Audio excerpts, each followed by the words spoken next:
In this video, we're going to discuss how Austin Reaves' fundamental and hustle has led him to become an integral part of this Lakers roster. If you enjoy the content, don't forget to like and subscribe to the channel. I would really appreciate it. This first play against the Suns exemplifies Austin Reaves' willingness to help him recover on defense. Early on in this play, he aggressively tracks his man to the corner. Now Carmelo Anthony is guarding JaVale McGee in the post. Cam Johnson beats his man Russell Westbrook off the dribble, and now he's moving towards the rim. Carmelo now has to step up and help and leave McGee. Austin Reaves recognizes this and he sinks down to help Melo with McGee. Cam Johnson recognizes what's unfolding here and knows that he has somebody open on the opposite wing.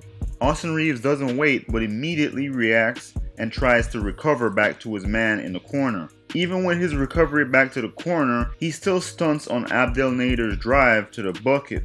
And he also appears to actually get a piece of the ball here. Russell Westbrook falls asleep on the weak side and the Suns still get a 3 off. But this is beautiful help defense by Austin Reaves that everyone on the Lakers should try to mimic. On this next one, there's a pick and pop occurring with Chris Paul and DeAndre Ayton. Melo hedges on the screen to deter Paul from driving the basketball, and this should give Westbrook enough time to recover off the screen. Our guy Austin Reaves is guarding a 44% three-point shooter in Mikal Bridges. Now at this point, Melo knows that Ayton is still open, so he vacates early to get back, and this opens the driving lane for Paul to attack the paint. Westbrook opts for the lazy reach around steal. In this situation, most players would stay with a deadly three-point shooter in Bridges. But instead of a common stunt here from Austin Reaves, he decides to cut off Paul's angle to the basket, which forces him to get rid of the ball and throw an off-target pass. Plays like this easily go unnoticed, but I'm sure the Lakers coaching staff are fully aware of all the intelligent plays that this guy makes, especially on defense. On this one, Reaves is guarding DeAnthony Melton, who is going to use 2 screens to get a handoff. Instead of trying to force his way over these screens, which is what the typical defender likes to do, Reaves uses the lock and trail technique, where he simply positions himself behind the offensive player and follows his path around the screens. If he doesn't do this in this situation and he gets wiped out on these screens, that's an open jump shot or an easy bucket going toward the basket for Melton. But the real beauty part of this play, where he recognizes that Howard has committed to Melton, which leaves the roller Tillman wide open. So Reaves executes a late switch onto Tillman and walls him off from getting a rebound in the process.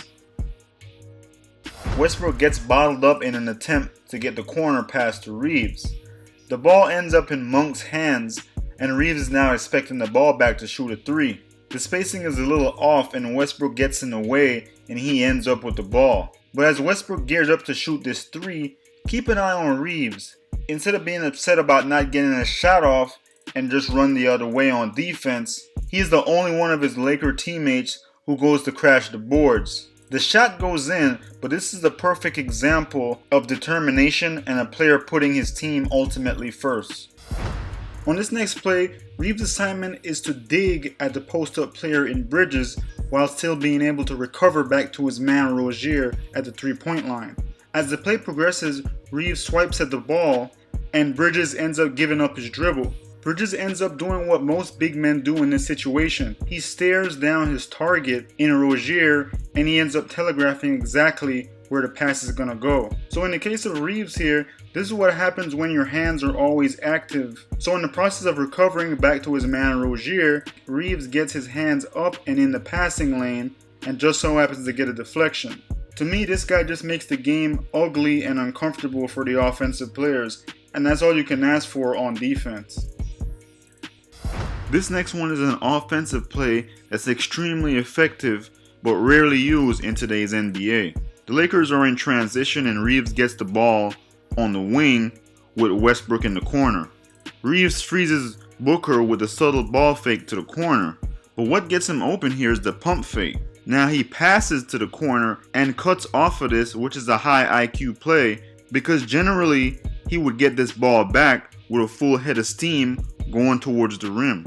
The difference between the pass and cut off the pump fake versus the pump fake and dribble is that the dribble gives the defenders more time to react.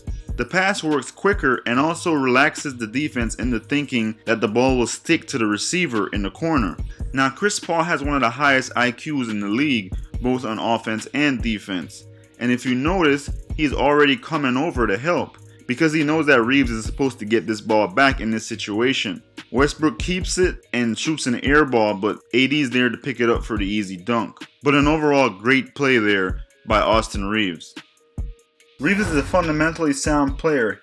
He knows that most NBA defenders just view him as another shooter, and he uses this misconception to his advantage. He hits his defender with a realistic pump fake that gets him in the air. There's no need to pass this one because the middle of the floor is wide open. Instead of just sidestepping and attempting a three, Reaves is taking what the defense gives him, and he knocks down the easy two.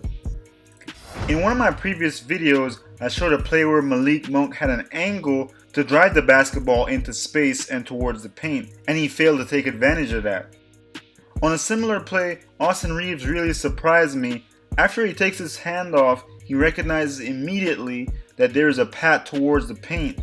Reaves not only attacks the space, but he also goes up and takes the contact from the big man, hangs in the air, and converts the basket.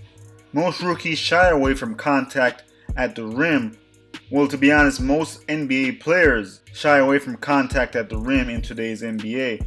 But this to me is a grown man's move, and it's one of my favorite plays from Reaves so far in the young season. If he can keep a consistent jumper and continue working on his game around the rim, it will make him a serious offensive threat and ultimately a mainstay in the Lakers rotation.